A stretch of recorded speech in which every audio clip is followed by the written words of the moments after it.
안녕하세요, 청취자분. 나이가 들면서 이 숨 쉬는 것 하나하나에 신경이 쓰인다. 이런 말씀들 많이 하시는데 저희도 정말 공감합니다. 네, 그렇죠. 면역력도 좀 예전 같지 않고 혹시 내가 뭐 만성 폐쇄성 폐질환, 그 COPD인가? 이런 걱정도 드실 테고요. 네, 걱정되시죠. 그래서 오늘은 청취자분께서 보내주신 그 자료들을 좀 바탕으로 해서요. 노년기 호흡기 건강, 이걸 위협하는 요인들이 대체 뭔지, 그리고 어떻게 대비해야 할지 좀 속 시원하게 파헤쳐 보려고 합니다. 아, 맞습니다. 이게 단순히 노화 때문만은 아니고요. 우리가 매일 마시는 공기 있잖아요. 실내든 실외든. 네네. 또 생활 습관, 그리고 이제 예방 접종 같은 어떻게 보면 작은 선택들인데 이런 것들이 모여서 건강에 정말 큰 차이를 만들거든요. 그렇죠. 이번 시간에는 그 보내주신 연구 자료랑 지침들 이걸 통해서 노년기 호흡기 건강의 핵심 위험 요인을 딱 짚어보고요. 건강을 지키기 위한 가장 실질적인 정보들 여기에 좀 집중해서 살펴보겠습니다. 네. 그래서 오늘 저희가 다룰 내용이 노인성 COPD의 특징부터 시작해서요. 어쩌면 생각지도 못했던 그 집안 공기, 실내 공기의 위협, 네, 중요하죠. 그리고 또 무시할 수 없는 바깥 공기, 대기 오염의 영향, 그리고 아마 가장 중요한 예방 전략일 텐데요. 백신 접종까지. 맞습니다. 청취자분의 호흡기 건강을 지키기 위한 핵심 정보들을 하나하나, 근데 막 복잡하게 말고요. 핵심만 쏙쏙 뽑아서 전달해 드릴 겁니다. 자, 그럼 바로 시작해 볼까요? 네. 어르신들 호흡기 질환하면 가장 먼저 떠오르는 게 만성 폐쇄성 폐질환 COPD인데요. 이게 뭐 한 가지 종류만 있는 게 아니라고 자료에 나와 있더라고요. 노년기의 COPD는 좀 어떤 특징이 있나요? 네, 맞아요. COPD가 크게 보면 한 두 가지 형태로 나눠볼 수 있거든요. 두 가지요? 네, 하나가 폐기종이라고 하는 건데 이게 뭐냐면 허파과리 있잖아요, 폐포. 네, 폐포요. 그게 이제 영구적으로 손상되고 좀 늘어나는 그런 상태를 말하는 거죠.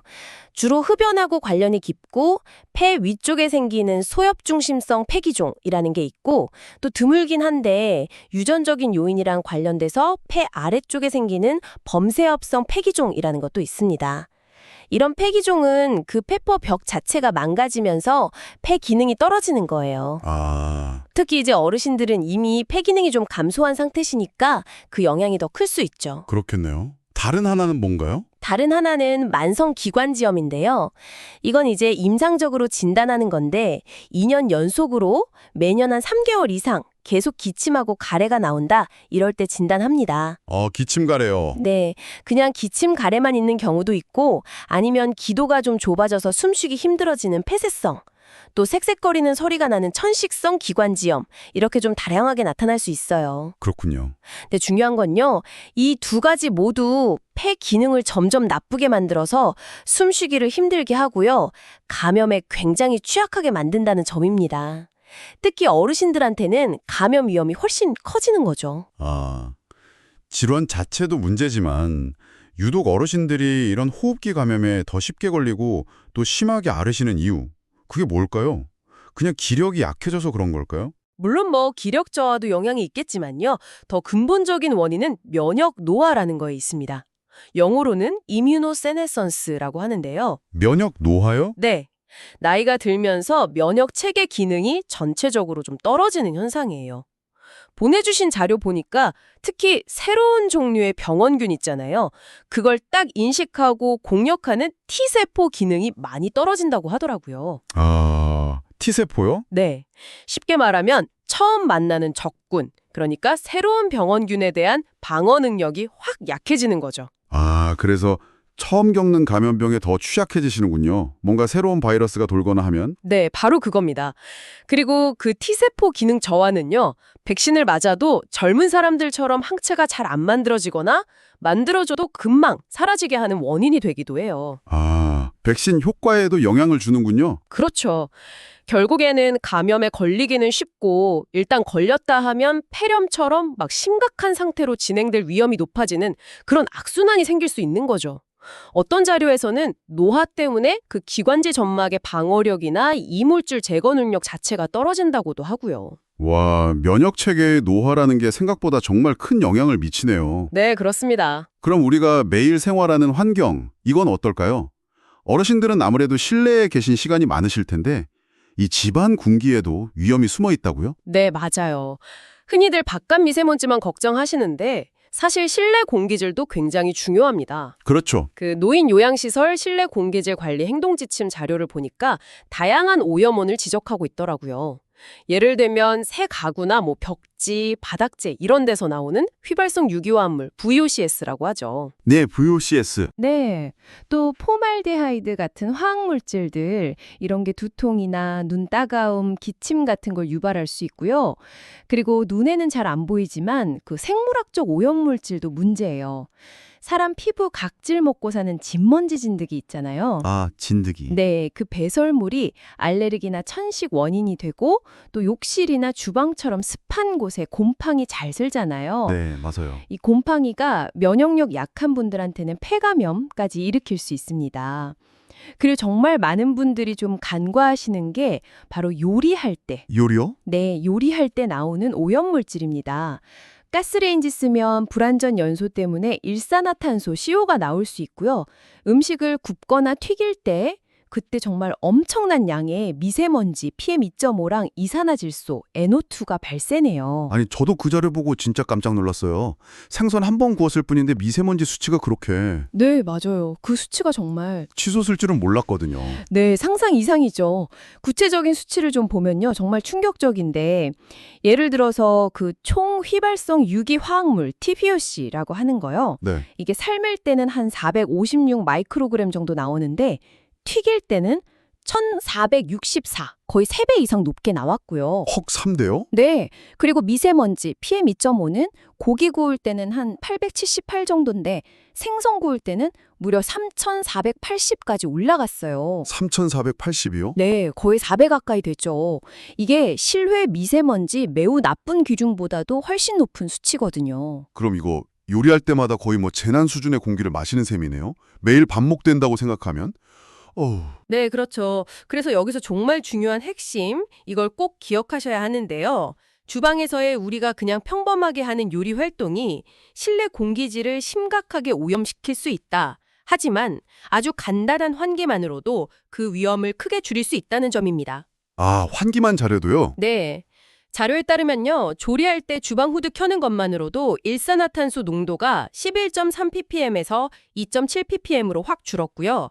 이산화질소 농도도 0.207ppm에서 0.016ppm으로 현저히 낮아졌습니다. 와, 후드 켜는 게 정말 중요하네요. 네, 굉장히 중요합니다. 그렇다면 청취자분께서 지금 당장 실천할 수 있는 실내 공기 관리법 좀 정리해 주시죠. 네, 몇 가지 핵심 전략으로 요약할 수 있는데요. 첫 번째는 무조건 환기. 이게 제일 중요합니다. 환기. 네, 바깥 미세먼지가 심하지 않다면 하루에 한두세 번 30분씩 창문 열어서 맛통풍시키는 자연환기가 기본이고요. 특히 요리할 때는요. 시작할 때부터 끝날 때까지 무조건 후드를 켜셔야 하고 요리가 끝난 다음에도 최소 30분 이상은 더 환기를 시켜주는 게 필수입니다. 요리 후 30분 추가 환기 꼭 기억해야겠네요. 네, 두 번째는 주기적인 청소와 습도 관리. 진공청소기 돌리고 나서 물걸레질로 바닥먼지 꼭 제거해 주시고요. 침구류는 적어도 주 1회 이상 뜨거운 물로 세탁하거나 햇볕에 소독하는 게 좋습니다. 에어컨 필터나 후드 필터 청소도 잊지 마시고요. 습한 곳은 곰팡이 관리 중요하고요. 네. 세 번째는 가구나 인테리어 할 때 친환경 가제인지 확인하는 겁니다. 포말데하이드 방출량 적은 SEO나 E0 등급 자재를 선택하고 베이크 아웃이라고 해서 입주 전에 난방으로 유해물질 빼내는 방법도 고려해 볼 수 있고요. 마지막으로 적정 온습도 유지도 중요합니다. 겨울에는 한 18도에서 21도, 여름엔 24도에서 27도, 습도는 40에서 60% 정도 유지가 권장됩니다. 네, 환기, 청소, 자재 확인, 온습도 조절. 기본이지만 정말 중요하군요. 네, 맞습니다. 그런데 실내만큼이나 이 바깥 공기도 문제잖아요. 특히 대기오염이 노년층에게 유독 더 위험하다. 이런 연구 결과들이 많던데요. 네, 정확히 보셨습니다. 그 대기오염이 노년 인구의 건강에 미치는 영향 자료가 이걸 아주 명확하게 보여주는데요. 미세먼지, PM10, PM2.5 다 포함해서요. 이산화질소, 오존, 황사 같은 이런 실외 대기오염 물질에 노출됐을 때 노년층의 사망률이나 호흡기, 심혈관 질환으로 병원에 입원하는 비율이 다른 연령대보다 훨씬 더 높게 나타납니다. 훨씬 높게요? 네. 국내 연구 예를 보면요. 서울에서 이산화질소 농도가 높은 날 75세 이상 노인의 신부전 사망 위험 증가율이 75세 미만보다 3배 이상 높았어요. 17.3% 대 5%니까요. 와, 3배 이상? 네. 그리고 황사 발생했을 때도 65세 이상 노인의 사망 위험 증가율 2.2%가 전체 인구 1.7%보다 높았고요.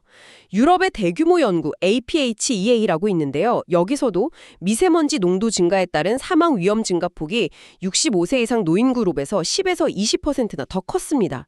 심지어 상대적으로 공기가 깨끗하다는 호주나 뉴질랜드에서도 비슷한 경향이 관찰됐다고 하고요. 이야, 정말 뚜렷한 차이네요. 이게 앞서 말씀하신 면역 노화하고도 관련이 깊을 것 같은데요. 왜 이렇게까지 노년층이 대기오염에 더 취약한 걸까요? 여러 요인이 좀 복합적으로 작용하는데요. 말씀하신 대로 면역 노화를 포함해서 노화 자체 때문에 폐나 심장 기능이 떨어지는 거, 이게 가장 큰 이유고요. 네, 기본적인 기능 저하. 그렇죠. 여기에 더해서요. 그 노년층은 평생 살아오시면서 누적된 유해 물질 노출 있잖아요. 네네. 뭐 예전에 담배도 많이 피우셨고 직업적으로 노출되셨을 수도 있고 이런 영향도 받게 되고요. 또 심혈관 질환이나 당뇨병, 뭐 만성호흡기 질환 같은 기저질환 이런 걸 가지고 계신 비율 자체가 높으세요. 아, 그렇죠. 만성질환 유병률이 높으시죠? 네. 그러다 보니까 대기오염 영향을 더 크게 받으시는 거죠. 그 자료에 나온 개념 모델이 보여주는 것처럼 대기오염이라는 게 노화 때문에 이미 높아진 질병 감수성을 더욱 증폭시키는 역할을 하는 거예요. 그래서 질병 발생 시기를 앞당기고 조기 사망 위험을 높이는 거죠. 노화로 인한 항산화 능력 저하, 이것도 중요한 원인 중 하나고요. 아, 정말 다양한 위험에 노출되어 계시네요, 어르신들이. 네, 그렇습니다. 그렇기 때문에 예방이 무엇보다 중요할 텐데요. 보내주신 자료들 모두 정말 공통적으로 예방접종의 중요성을 강조하고 있었습니다. 65세 이상 어르신이라면 꼭 챙겨야 할 백신, 어떤 것들이 있을까요? 네, 맞습니다. 면역력이 떨어진 노년층에게 예방접종은 감염병을 막고 또 걸리더라도 심각한 상태로 가는 걸 막아주는 정말 가장 효과적이고 중요한 방패라고 할 수 있습니다. 네, 방패. 초고령 사회, 노인 대상 예방접종 전략 같은 자료들을 종합해보면 65세 이상 성시자분께 특히 권장되는 백신은 크게 4가지입니다. 4가지요? 첫째는 인플루엔자, 즉 독감 백신. 이건 매년 1회 접종이 필수입니다. 독감 자체도 힘들지만 폐렴 같은 치명적인 합병증으로 이어지는 걸 막는 효과가 굉장히 커요. 아, 합병증 예방? 네. COPD 환자의 경우에는 사망률을 50%까지 낮췄다는 보고도 있을 정도니까요. 국가에서 지원해 주든 아니든 이건 꼭 맞으셔야 합니다. 와, 50%요. 정말 중요하네요. 두 번째는요? 두 번째는 폐렴구균 백신입니다. 폐렴이 우리나라 노인 사망 원인 상위권에 있을 만큼 위험하거든요. 네, 그렇죠. 이 백신은 폐렴뿐만 아니라 균이 혈액이나 뇌수막까지 퍼지는 침습성 감염이라고 하는데요. 이런 아주 위험한 상태를 예방하는 데 효과적입니다. 침습성 감염이요? 네. 근데 이 폐렴구균 백신은 종류가 조금 있어요. 크게 보면 23가지 균을 막아주는 다당 백신, PPSV23이라는 게 있고요. 좀 더 강력한 면역 반응을 유도하는 단백결합 백신, PCV13, 15, 20 등이 있습니다. 아, 좀 복잡하네요. 네, 조금 복잡할 수 있는데 핵심은 이겁니다. 만 65세가 되시면 PPSV23을 1회 무료로 맞으실 수 있다는 점. 아, 65세 이상 무료 접종이요? 네, 혹시 그 전에 맞으셨다면 65세 이후 첫 접종하고 5년 뒤에 한 번 더 맞으시면 되고요. 만약 한 번도 안 맞으셨다면 비용을 고려해서 PCV 백신을 먼저 맞고 1년 뒤에 PPSV23을 맞는 방법도 고려해 볼 수 있는데 이건 사실 개인의 건강 상태나 위험 요인에 따라 좀 다르거든요. 그러니까 반드시 의사 선생님하고 상담 후에 결정하시는 게 가장 좋습니다. 네, 전문가 상담이 필수겠네요. 그렇죠. 복잡하게 생각하실 필요 없이 그냥 병원 가셔서 65세 됐는데 폐렴구균 주사 맞으러 왔다고 말씀하시면 알아서 안내해 주실 겁니다. 알겠습니다. 세 번째는 뭔가요? 세 번째는 대상포진 백신입니다. 어릴 때 수도 앓으셨던 분들은 몸속에 바이러스가 숨어 있다가 면역력이 떨어지면 이게 다시 활동하면서 엄청난 통증을 일으키거든요. 네, 통증이 아주 심하다고 들었어요. 네, 특히 대상포진 후 신경통이라는 만성 통증 후유증. 이게 정말 무섭죠. 아, 후유증. 네. 현재는 예방 효과가 90% 이상으로 굉장히 높고 면역 저하자도 맞을 수 있는 사백신, 상품명으로는 싱그릭스라고 하는데요. 이게 2회 접종하는 건데 우선 권장됩니다. 만 50세 이상이시면 접종을 고려해 볼 만하고요.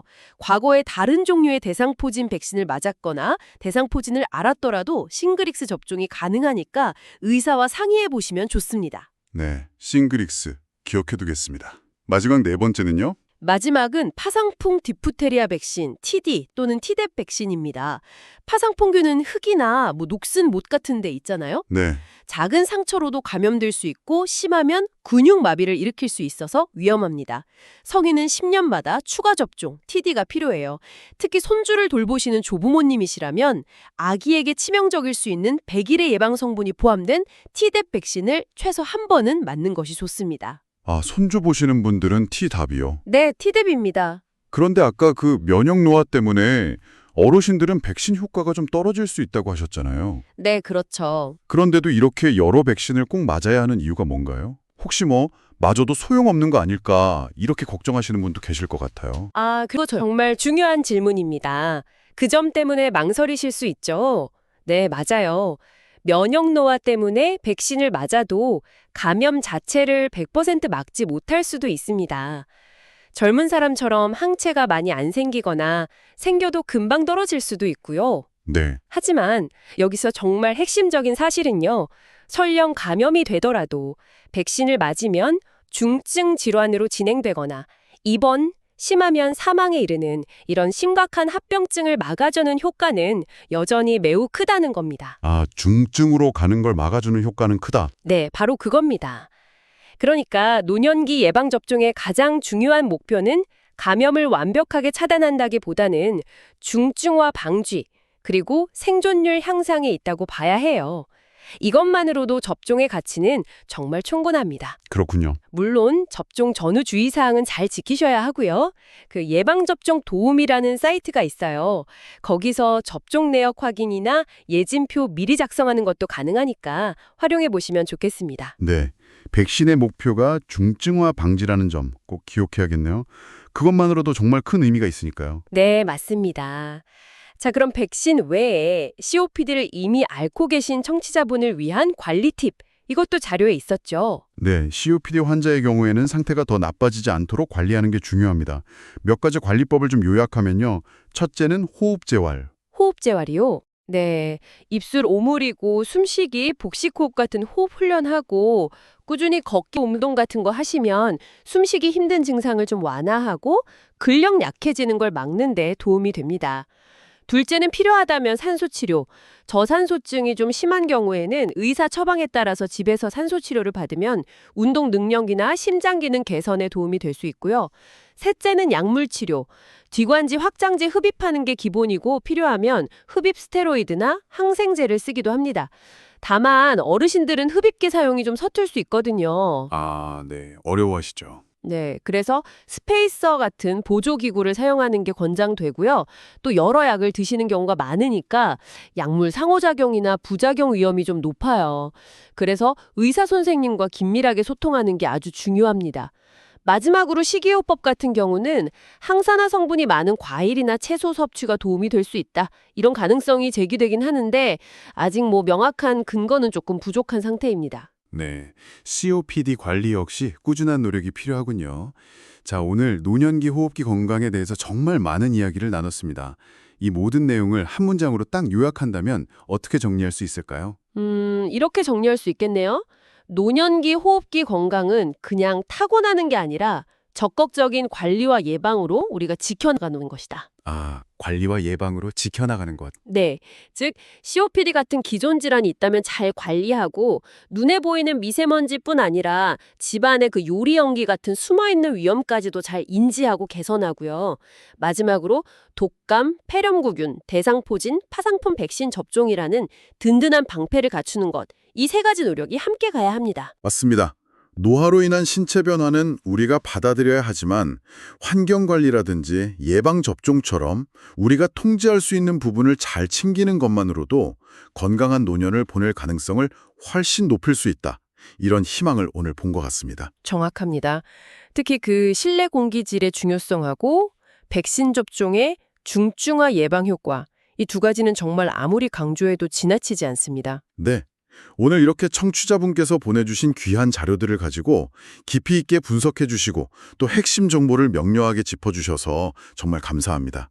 작은 실천 하나하나가 건강에 미치는 영향이 참 크다는 걸 다시 한번 느끼네요. 마지막으로 청취자분께 한 가지 좀 생각해 볼 거리를 던져드리고 싶습니다. 네, 어떤 걸까요? 오늘 저희가 살펴본 것처럼 주방에서 하는 요리가 실내 공기질에 미치는 영향이 정말 상당한데요. 특히 건강에 취약한 어르신들이 거주하는 공간, 뭐 집이든 요양시설이든 이런 곳에서는 이 문제가 더 중요하거든요. 그렇죠. 그렇다면 앞으로 우리가 사는 집이나 요양시설의 주방은 어떻게 설계되어야 하고 또 환기 시스템은 어떻게 더 발전해야 할까요? 단순히 뭐 후드를 잘 켜자 이런 개인적인 노력을 넘어서서 건축이나 기술적인 차원에서 좀 더 근본적인 해결책은 없을지 우리 모두가 함께 고민해 볼 만한 문제가 아닌가 싶습니다. 와, 정말 중요한 질문이네요. 단순히 개인의 노력뿐 아니라 사회 시스템적인 고민까지 이어지는군요. 미래의 주거 환경에 대한 고민까지 하게 됩니다. 오늘 저희가 준비한 이야기는 여기까지입니다. 청취자분의 건강한 숨을 응원하며 다음 시간에 더 유익한 정보로 찾아뵙겠습니다.